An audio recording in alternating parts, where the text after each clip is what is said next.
Liddy is just so cute. The voice becomes clear as the door opens, and at that name coming from Quimby's mouth, I froze. I wondered who it could be, but hearing that name confirmed it. The woman's voice was indeed my sister Liddy's. Quimby foolishly kept calling Liddy's name over and over. Shivering, I snapped to my senses. I realized I had to capture this scene on video. So, I firmly recorded the evidence on my smartphone and quietly left the spot. After a while, the two of them came out of the bedroom. Seeing me, they turned pale, and I said, "That's right, I sent the video of you two to Gabriel. Anyway, let's discuss what to do next among the four of us soon." At those words, Liddy's face turned even paler. "What? What do you mean?" "Just what it sounds like. I've got the video as evidence." "What have you done?" As I held up my smartphone, my sister became utterly frantic, and then she lunged at me. "My name is Linny, a 45-year-old housewife. I have twin boys who are in the 6th grade of elementary school. The kids are twins. I've heard that twins run in families, and indeed, I am a twin myself. I have a twin sister named Liddy. Being identical twins, we never really felt like sisters. Rather, we were more like rivals. Even if we weren't twins, it might have been the same, but I grew up always being compared to Liddy. Before long, I harbored a strong complex towards Liddy, and she, in turn, placed utmost importance on surpassing me. Liddy was always the cute and affable child. On the other hand, I was always the shy and reserved one. And because I was also a bit of an introvert, everyone's attention naturally gravitated towards Liddy whenever we met someone new. Even though we were rivals, I deeply adored Liddy. Her ever-smiling face and popularity were something I aspired to. But it seems Liddy didn't feel the same way. We used to play together a lot when we were in elementary school, but I was always stuck with the roles nobody wanted. "Linny is it!" When nobody wanted to be it in a game of tag, I was always the one forced into the role. Even when one of our friends suggested deciding by rock, paper, scissors, Liddy would pressure me, saying, "You want to do it, right, Linny?" Not wanting to be disliked by Liddy or left out, I had no choice but to agree. Liddy's manipulative behavior wasn't just limited to playtime. It was in 6th grade. We were deciding roles for a school play. We were going to perform Snow White, and I, not being much of an actress, hoped to be the narrator. But I caught a cold and had to miss school on the day of role assignments. "Linny wants to be the narrator. I'll tell the teacher for you."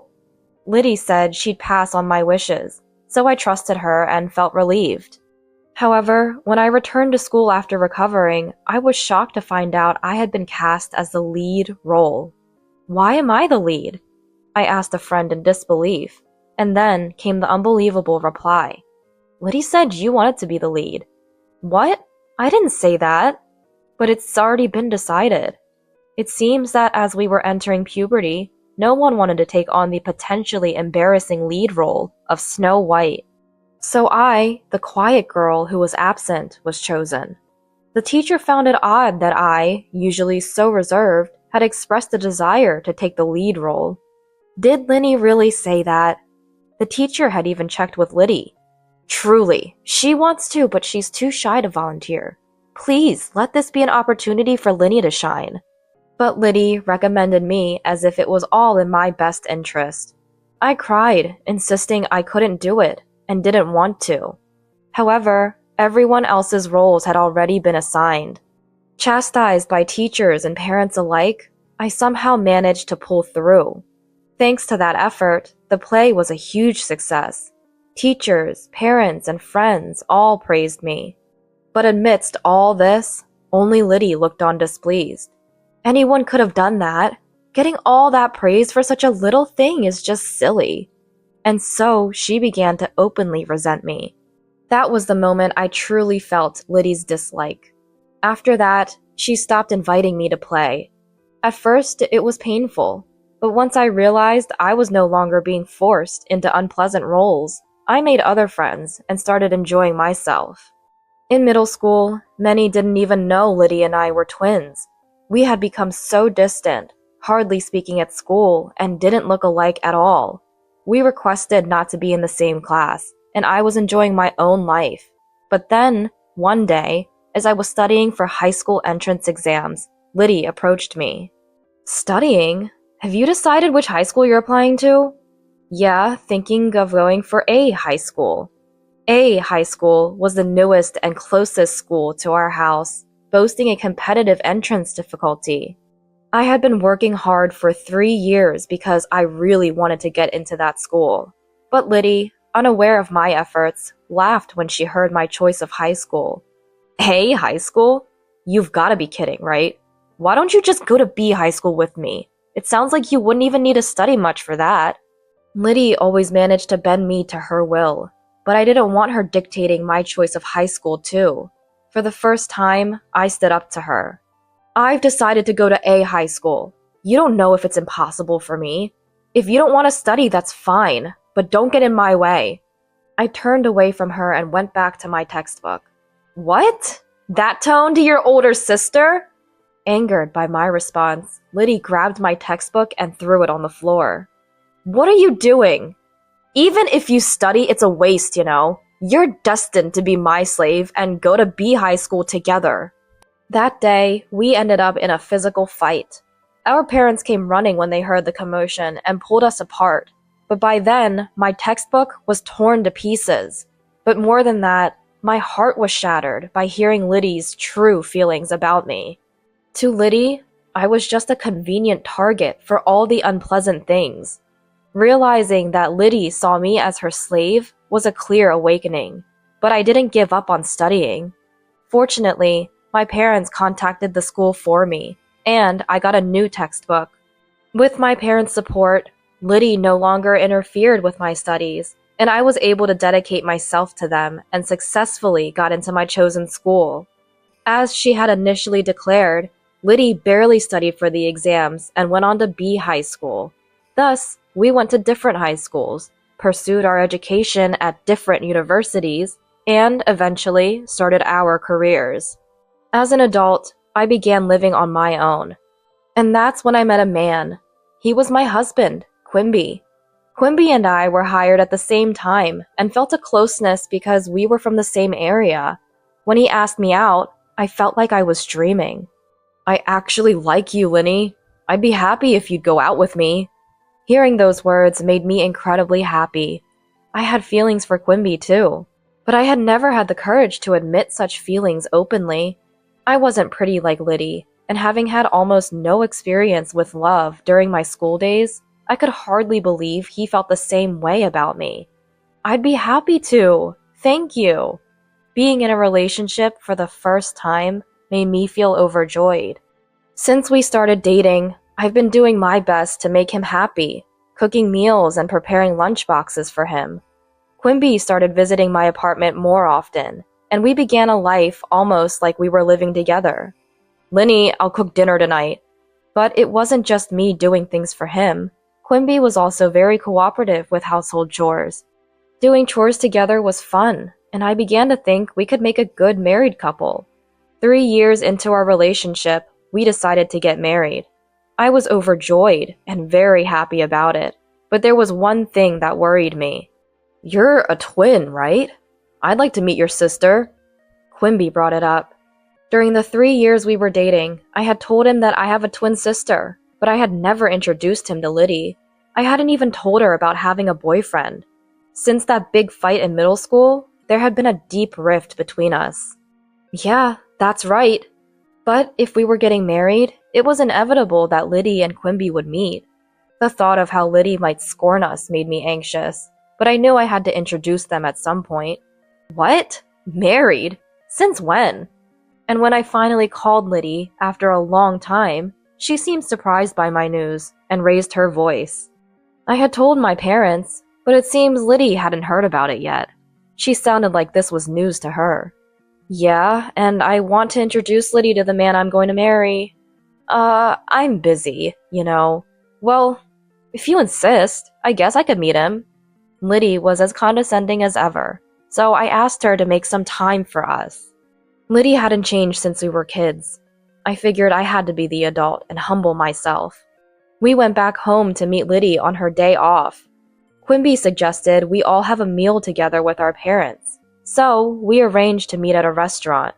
And then, on the day, we went to the restaurant, but even when the time came, Liddy didn't show up. Liddy's late. I thought she said she'd be on time. Sorry, Quimby. Don't worry about it. She'll show up eventually. Let's just wait a bit longer. Both my parents and I felt bad for keeping Quimby waiting. 15 minutes past the scheduled time, Liddy showed up in a flashy dress. Sorry, did you wait? We did. What's with the outfit? Well, it's kind of like a meet and greet, right? Thought I should dress up. I couldn't help but be exasperated by her.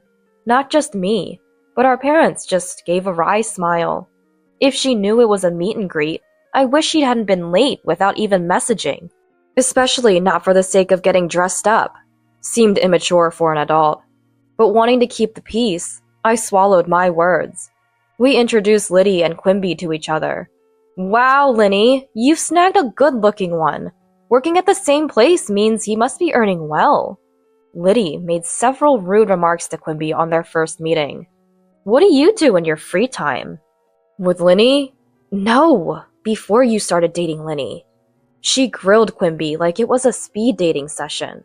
Despite our parents' attempts to stop her, Liddy kept going, saying, It's fine, I want to know what kind of man Linny's husband will be.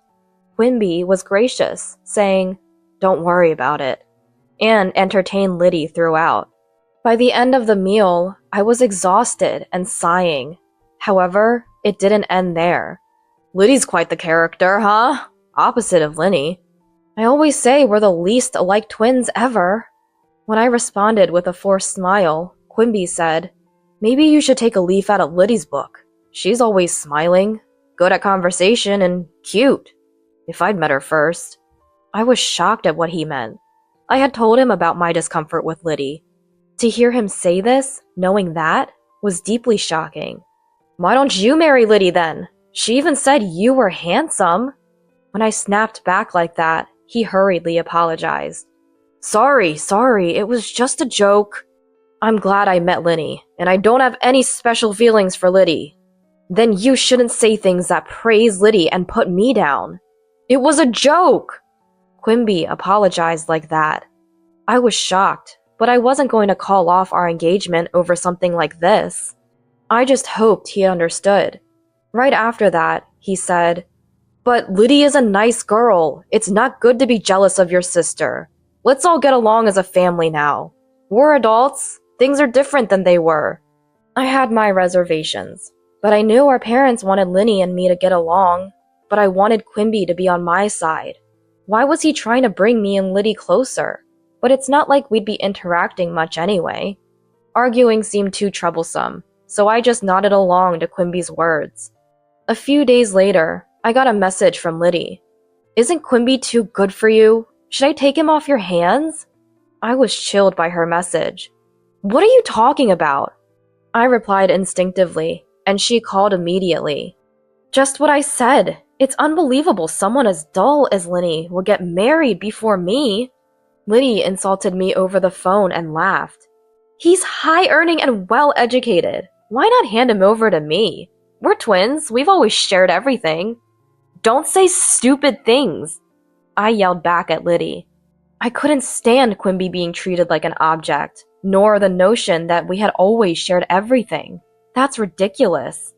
I was always just someone for Liddy to dump the things she didn't want on. That night, I told Quimby about this, warning him to be careful around Liddy. But Quimby seemed to take it lightly, laughing off my words. It's nice to be liked that much. Don't worry, Liddy's not serious. It's not funny. You don't know what Liddy might do. Do you doubt my feelings? It's okay because I said it's okay. Despite him being such a wonderful person, I felt like Quimby had changed after meeting Liddy. Quimby would affirm everything when it came to Liddy, just because she's my sister. Other than that, he was the same wonderful partner as always, but I was dissatisfied with how he changed whenever Liddy was involved. Don't worry so much. But as Quimby said, if he himself didn't sway, there was nothing Liddy could do. Feeling unsettled by her words was proof I hadn't fully trusted Quimby. So, I was admonished. Indeed, he was right. I decided to trust Quimby and ignore Liddy's words. Even afterward, Liddy sent me spiteful messages, but I never replied. Fortunately, Liddy didn't interfere with us, and I prayed we could become wonderful sisters while leading a happy married life. Years went by. After I turned 40, my parents told me that Liddy had gotten married. By then, I had blocked her and wasn't in contact. Although we occasionally saw each other at our parents' home, Liddy would insult me. Being nearly 40 and still unmarried, Liddy had become resentful towards me, and it seemed she was avoiding me as well. I thought Liddy, being quite picky, wouldn't marry, but I was genuinely glad for her when I heard she had found someone. I realized how terrible I had been when Liddy got married, only after I got married myself. Moreover, through my parents, Liddy apologized to me. After that, we started communicating again. Indeed, Liddy had changed, becoming much calmer than before. It was as if she had returned to the Liddy I once loved. I never thought the day would come when Liddy and I could laugh together again, so I was very happy. Liddy even introduced me to her husband. He was about 5 years our senior, named Gabriel. He seemed to care for Liddy deeply, which reassured me. Having both married, Liddy and I became closer. Our parents were very happy to see us getting along. I wanted to make up for the time we had spent apart. Then, a few years later, something happened. I became ill at work and had to leave early. I wanted to inform Quimby, but he was out on business, so I left a message with a colleague. I went straight home. Upon entering the house, I immediately sensed something was off. It felt like there was someone inside, even though the house was supposed to be empty. Could it be a burglar? That thought flashed through my mind as I quietly entered. Listening closely, I could hear noises and voices coming from the bedroom. As I stood silently in front of the bedroom, I recognized Quimby's voice coming from inside, but I couldn't bring myself to speak up. The nature of his voice drained the blood from my face. It was unmistakably the sound of an intimate moment. The creaking of the bed confirmed my fears.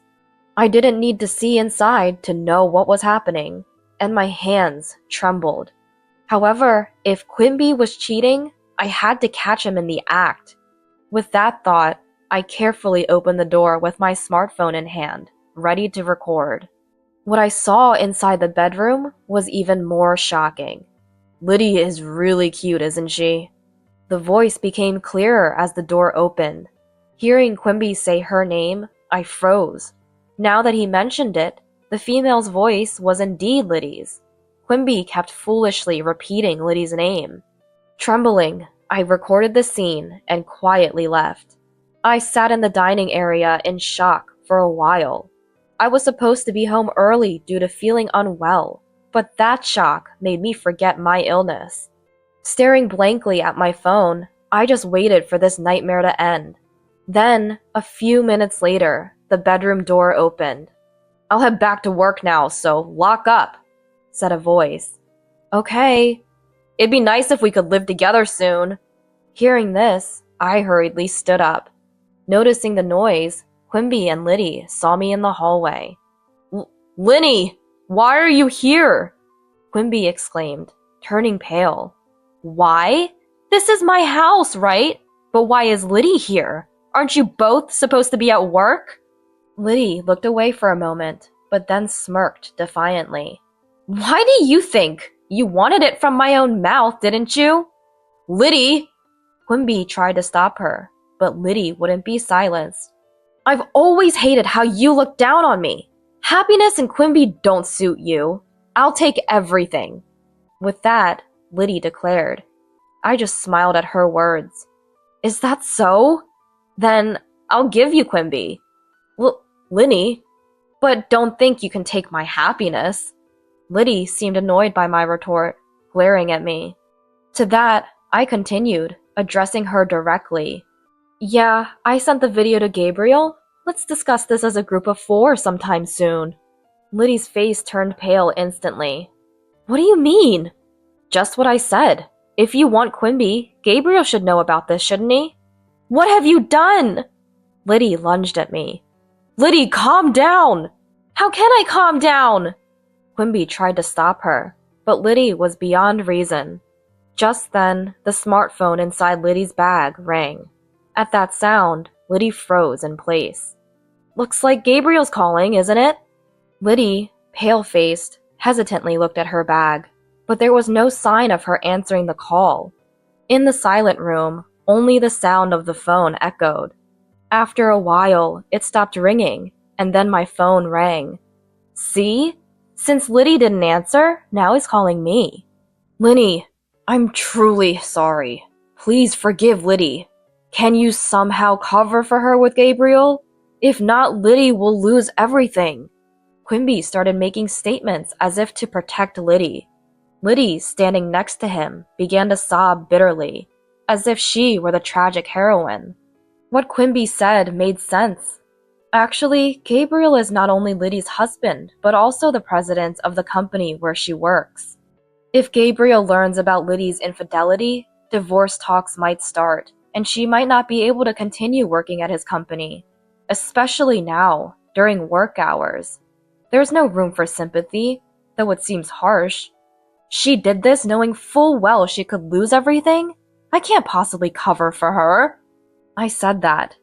That's too harsh. Quimby, as usual, tried to defend Liddy. His words infuriated me, and I glared at Quimby. Worried about her? Thinking Liddy is the only one who's going to lose her family and job is a huge mistake. At my shout, Quimby flinched, then started sweating profusely. It was as if he suddenly came to his senses, starting to break out in a cold sweat. He must have understood the meaning of my words. Just so you know, I've also sent the video to the company's main email address, including your department and name. What have you done? By then, Gabriel's call had ended. Quimby and Liddy stood frozen with a look of despair. After kicking them out, I called Gabriel. Sorry to disturb you at work. It's about the video, right? Yes. It involves Quimby, doesn't it? Yes. I replied to Gabriel's gentle voice. I'm sorry for asking this of you. He said that.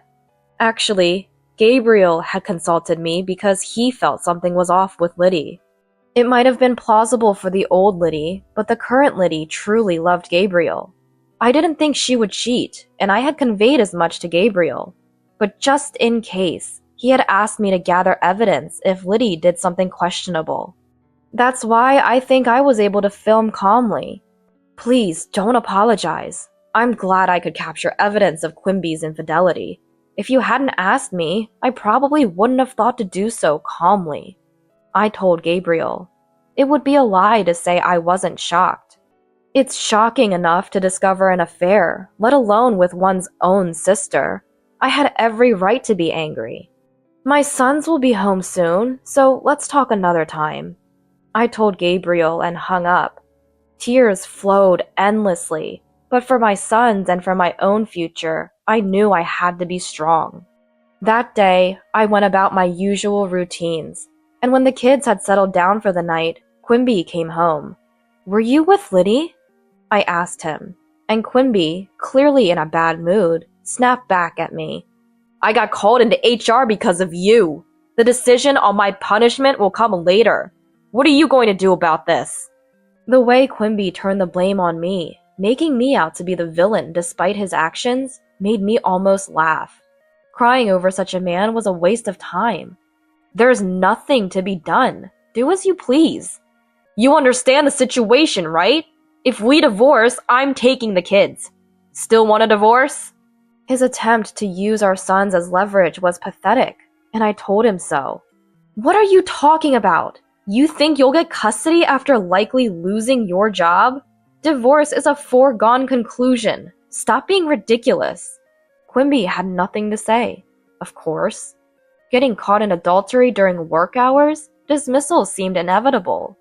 Was he still so clueless about the gravity of his actions? If that's the case, then he's incredibly foolish.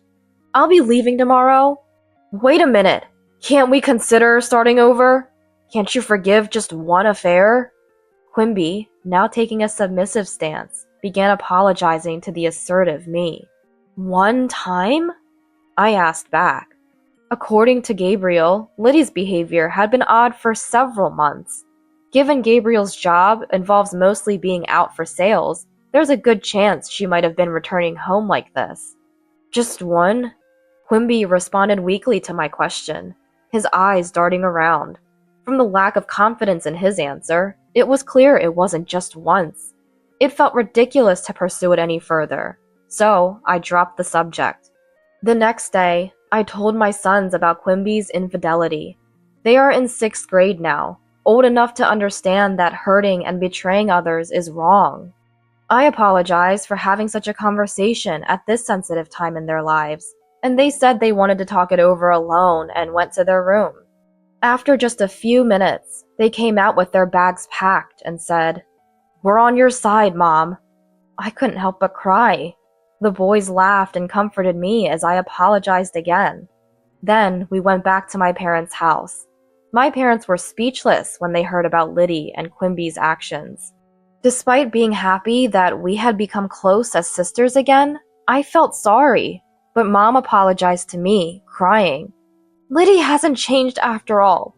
I'm sorry for always making you endure her." "Cut ties with both Liddy and Quimby. We will keep our distance from Liddy to the bare minimum," Dad said, and I felt relieved. From that day, I started commuting to work from my parents' home. Quimby, perhaps on suspension, didn't come to the office but called me multiple times instead. Ignoring him as I didn't have time to deal with it, he began to send messages day and night. "I love you, Linny. Let's live happily as a family of 4 again." I was insane. I was just deceived by that woman. "I don't know how to live without you, Linny." Perhaps these were what you'd call Romeo emails. I was almost fooled for a moment, but thanks to my sons laughing uproariously at those messages, I realized how ridiculous they were. However, I couldn't ignore him forever. Eventually, I had to meet him to sign the divorce papers. I made plans to meet Quimby at a cafe on my day off. Choosing to meet at a cafe instead of going home was Gabriel's advice. He said that being in a public place would help keep the conversation calm. When Gabriel and Liddy arrived at the cafe together, Liddy had become so thin in just a few days. She looked like a different person. She must have fallen out of favor with Gabriel. Serves her right. Now, both Liddy and Quimby, please sign the divorce papers. It seemed Liddy was also reluctant to divorce. To the two hesitating to sign, Quimby said, "It's a misunderstanding, Gabriel. It's your choice to divorce, but we won't." "Are you still saying that? My sons and I no longer consider you family," I retorted. I addressed Quimby's desperate attempts. Gabriel sighed deeply and said, "You could go to court, but it's clear you'll lose, considering the alimony and legal fees for the divorce trial. Can you afford it?" "Alimony for the divorce trial? Of course. You both betrayed your families. Liddy to me and Linny. Quimby, you'll have to pay us a proper settlement in the divorce trial." Liddy started trembling silently. Her silence and weight loss now made sense. "What am I supposed to do? I might be fired. How can I pay?" Quimby began to argue, pale-faced. "You did this to yourself. Besides, you owe child support for both kids. Right, Liddy?" At my words, Liddy flinched. "You wanted to live together, right? You're welcome to have the house." Ha! I laughed loudly. "And don't forget the mortgage payments!" Quimby was taken aback, probably having forgotten about the mortgage. Both sat sweating, pale, and silent in front of the divorce papers. Later, Gabriel introduced me to a lawyer, and I managed to claim alimony and legal fees, and finalized the divorce. Quimby, who had resisted divorce so much, proposed to Liddy immediately after our divorce was finalized. I knew he had liked Liddy from the start. When did their affair turn serious? Hearing this, I felt nothing but disdain. Meanwhile, Liddy, who had genuinely loved Gabriel, was abandoned, and eventually lost her job too. Why did she end up with Quimby, despite loving Gabriel so much? Remaining puzzled, I asked Gabriel about it. He hesitated before revealing.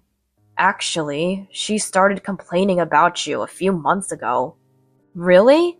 Complaining about how you, who are useless, got married and even have kids? It's extravagant, he explained. Could it really be because of that? I wondered. But considering Liddy's personality, it wasn't impossible. Yet, the thought that she went to such lengths just to set me up was horrifying. It was because I thought you might be in danger that I consulted Linny, but I never imagined it would lead to this with Quimby. I'm truly sorry, Gabriel said apologetically. It's okay, it's over now. And Quimby is to blame for taking up Liddy's invitation as well. That concluded our conversation. Gabriel and I agreed to keep in touch for updates on the divorce compensation and legal consultations. According to him, the two burdened with a substantial amount of divorce compensation ended up marrying and living together. Liddy was abandoned by her parents and had nowhere else to go. It seemed she reluctantly accepted Quimby's proposal because she had no family left. From what the lawyer told me, Liddy couldn't accept that she ended up divorcing Gabriel and marrying Quimby, whom she didn't love, because of me. The lawyer mentioned getting hurled with abusive language every time he called her. While I felt sorry for the lawyer, he continued to support me firmly, perhaps because of Gabriel's presence, and I couldn't be more grateful. For a while, we'll still have to make calls to demand the divorce compensation, and it seems I'll continue to rely on their support. 5 years passed. The divorce compensation and child support were being paid on time, and my emotional wounds had largely healed. One day, after a long period of calm, the lawyer contacted me. Liddy says she has something to talk to you about. I refused.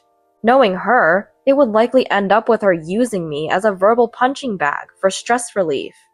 I decided never to trust or forgive Liddy again, and asked the lawyer to convey my refusal. However, Liddy insisted it was urgent, and Quimby also requested a meeting on her behalf. Given their persistence, I reluctantly agreed. However, lacking the courage to meet them alone, I contacted Gabriel, feeling somewhat guilty for doing so after such a long time. He gladly agreed to accompany me, and so I met with them after a long while. Quimby and Liddy were sitting at the cafe with a solemn demeanor. When Liddy saw my face, she looked slightly relieved. "What's this about? Why did you call me here?" I asked, and Liddy said, "Actually, I've developed renal failure and need to undergo dialysis." I was taken aback. "It's your fault! No, both of your faults, that Liddy ended up like this. She couldn't sleep without drinking alcohol, and yet because of the divorce settlement payments, she had to work. Your actions have destroyed her health." Quimby angrily blamed us, but I thought it was their own doing. Gabriel seemed to agree, as he sighed and looked exasperated. "So what? I'm not reducing or refunding the divorce settlement. Be thankful I agreed to installments." I stood firm, and Liddy, crying, lowered her head. "I'll pay the divorce settlement. Please, I'm begging you. Give me a kidney." "What?" I exclaimed loudly at her outrageous request. "What are you talking about? There's no way I give it to you." When I refused, Quimby said, "You were born with a twin with Liddy for this reason. You have a duty to help her." "What are you talking about? Who has been pushing all the unpleasant things onto me? Did Liddy ever help me once in such situations?" "Don't talk about trivial matters. Liddy's life is at stake here," Quimby angrily retorted. Liddy began to cry and plead, apologizing. Quimby insulted me as heartless, pressuring me for the transplant as if threatening. At that moment, feeling as though I was being blamed, Gabriel spoke up. "If she needs dialysis, then undergo dialysis. Do you understand how tough dialysis is? And do you understand how difficult a transplant is? Why should she risk her life for Liddy? Their words left them speechless. I felt relieved with Gabriel's support and caught my breath. Moreover, Liddy, you've repeatedly called Linny useless. Isn't it too convenient to ask for help only when you're in trouble? But that's... Liddy, you've destroyed Linny's happy life. Linny has no obligation to save your life. Liddy broke down crying, and Quimby was at a loss for words. Both of them must have thought that I would surely give them a kidney. If I had been alone, I might have been persuaded. Once again, Gabriel saved me. Take care then. Oh, and don't forget the transfer for this month's payment. With that, I got up and left. Whether I'm called heartless or a devil, I cannot forgive them both. I don't know what kind of life they will lead from now on, but I hope they never forget what they did and reflect on it. It seems Quimby and Liddy were both working part-time to make ends meet, but now that Liddy can no longer work properly, their financial situation is dire. But that's their karma. Everything is the result of their actions. Their atonement won't end until they've paid the compensation ordered in the divorce settlement. I continue to live happily with my parents and sons. My parents no longer even mention Liddy's name. However, it seems they are happy to see the twins getting along well. It's comforting to see a bond between my sons that Liddy and I never had. I continue to keep in touch with Gabriel frequently. He's a genuinely good person, always thoughtful and considerate. It appears he has developed feelings for me, but I'm not ready to reciprocate them at this time. I don't want to cause any more upset for my sons. But in a few years, when they come of age, I hope to have the chance to think about my own happiness again.